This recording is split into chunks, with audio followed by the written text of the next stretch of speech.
یہ ترمذی اور ابن ماجہ میں حضرت انس ابن مالک رضی اللہ تعالی عنہ سے روایت ہے، حضور نے فرمایا کل بنی آدم خطاؤون وخیر الخطائین التوابون، تمام بنی آدم خطا کار ہیں، خطا کار بھی نہیں، بہت خطا کار ہیں، بہت خطا کار ہیں،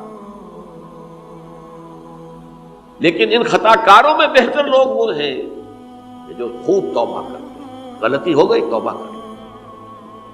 اور ایک اور حدیث میں آپ کو بتاؤں گا کہ یہ نہیں ہے کہ پھر کبھی وہ غلطی نہ ہو، اس وقت آپ یہ لگا لیں اپنے اوپر یہ کام میں نے نہیں کرنا، اور ایک دفعہ وہ کام چھوڑ دیں تو توبہ ہو گئی۔ پھر اگر کچھ عرصے کے بعد پھر کہیں آپ جذبات کی رو میں بہہ گئے، پھر کہیں کوئی برے اثرات جو ہے وہ پڑے، پھر غلطی، کوئی بات نہیں، پھر توبہ، پھر ہو گیا، پھر توبہ کرو۔ تواب اسی لیے کہا بار بار بار بار بار بار توبہ کرو۔ تو کل بنی آدم خطاؤون وخیر الخطائین التوابون۔ دوسری حدیث یہ بھی ابن ماجہ اور بہقی میں ہے، حضرت عبداللہ ابن مسعود رضی اللہ تعالی عنہ، التائب من الذنب کمن لا ذنب له، گناہ سے توبہ کرنے والا ایسے ہے جیسے اس نے کبھی گناہ کیا ہی نہیں۔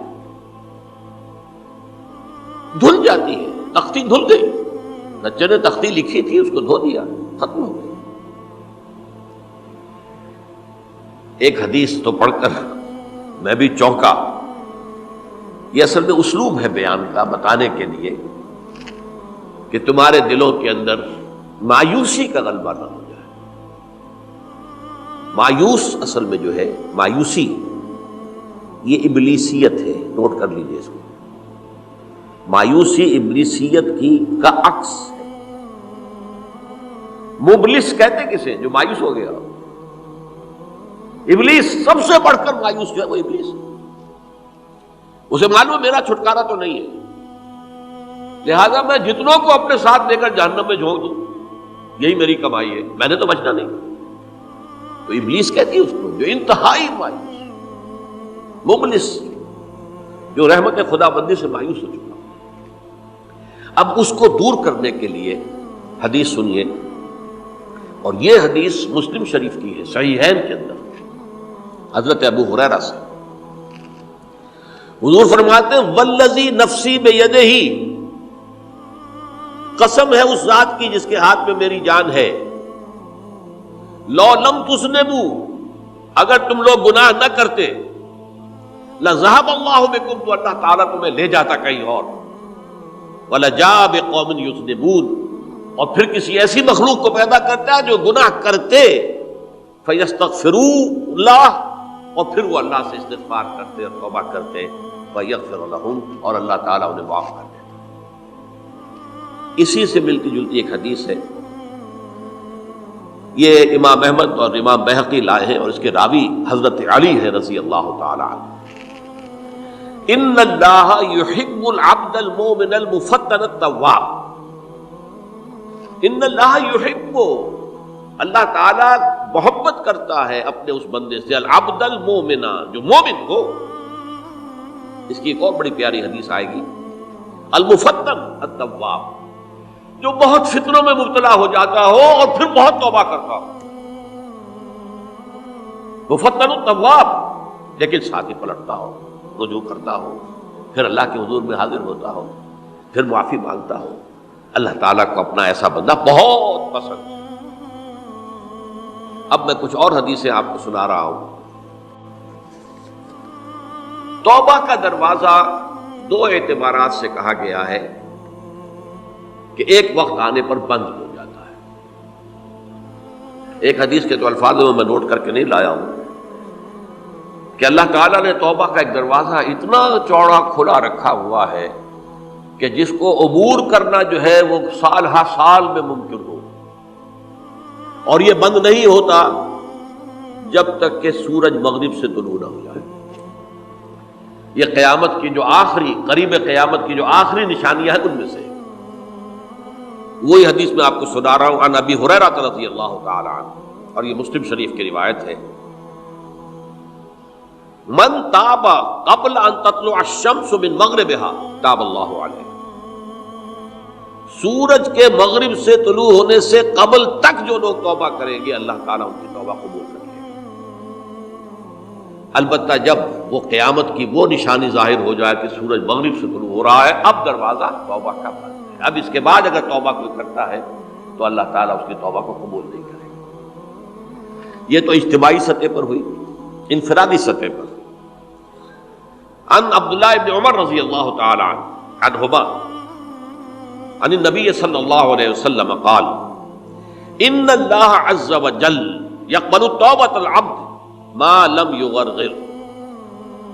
یہ ترمذی میں ہے حضرت عبداللہ ابن عمر رضی اللہ تعالی عنہما سے کہ اللہ تعالیٰ اپنے بندے کی توبہ قبول کرتا ہے جب تک کہ وہ جسے ہم کہتے ہیں گھنگرو نہ بولنے لگے حلق کے اندر، جبکہ نزع عالم نزع ہو اور جان جو ہے وہ آ کر پھر یہاں اٹکتی ہے، تو اس وقت تک دروازہ کھلا ہے توبہ. لیکن جب یہ شکل ہو گئی تو دروازہ بند.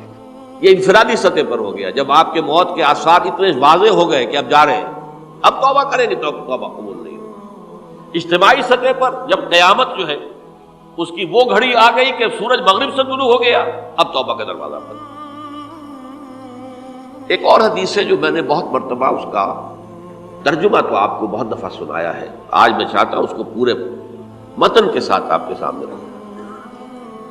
یہ حضرت انس ابن مالک رضی اللہ تعالیٰ عنہ سے مروی روایت ہے جو حضور کے خادم خاص تھے، اور یہ متفق علیہ بھی ہے، یعنی بخاری میں بھی ہے، مسلم میں بھی ہے، لیکن تھوڑا سا فرق ہے الفاظ کا. تو جو مسلم شریف کی روایت ہے اس کے الفاظ کیا ہیں؟ للہ اشد فرحا بتوبۃ عبدہ حین یتوب الیہ. جان لو اللہ تعالیٰ کو زیادہ خوشی ہوتی ہے اپنے کسی گناہ گار بندے کی توبہ سے جبکہ وہ توبہ کرتا ہے. کس سے زیادہ ہوتی ہے؟ اب اس کی ایک تمثیل دی. من احدکم، ایک ایسے شخص سے بھی زیادہ بڑھ کر خوشی ہوتی ہے کان علی راحلتہ بارض الفلات، کہ جو بہت ہی دور دراز کے اور سنسان علاقے میں سفر کر رہا تھا. فانتحرفت منہ، اس کی سواری جو ہے گم ہو گئی. وعلیہا طعامہ وشرابہ، اسی پر اس کا کھانا بھی تھا اور پانی بھی تھا. اونٹنی پر سفر کر رہا تھا، اسی پر ہوتا ہے راحلہ جو ہے راستے کا سامان. اچانک کہیں بیٹھا ہے تھوڑی دیر کے لیے سستانے کے لیے، کہیں اونگ آ گئی اور اونٹنی صاحبہ غائب ہو گئی. اب آنکھ کھلی اور اس نے دیکھا.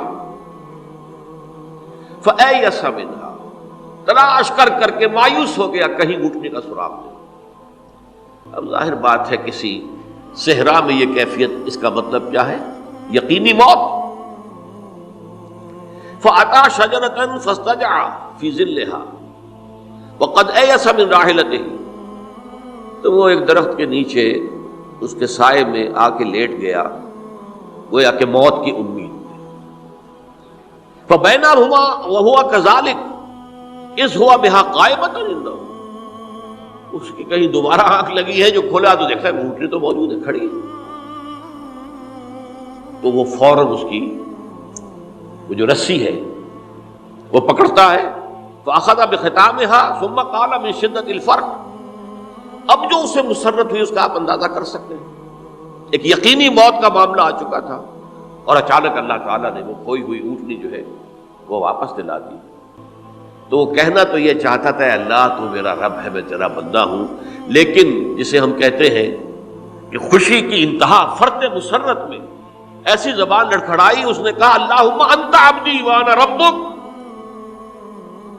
اے اللہ تو میرا بندہ ہے، میں تیرا رب ہوں. یہ کہنا ہے. تو یہ کیا ہے؟ فرط مسرت جسے آپ کہتے ہیں، خوشی کی انتہا، کہ جس میں انسان جو ہے اتنی بڑی خطا کر بیٹھتا ہے. اللہ کو اپنے کسی گناہ گار بندے کی توبہ سے اس سے بھی زیادہ خوشی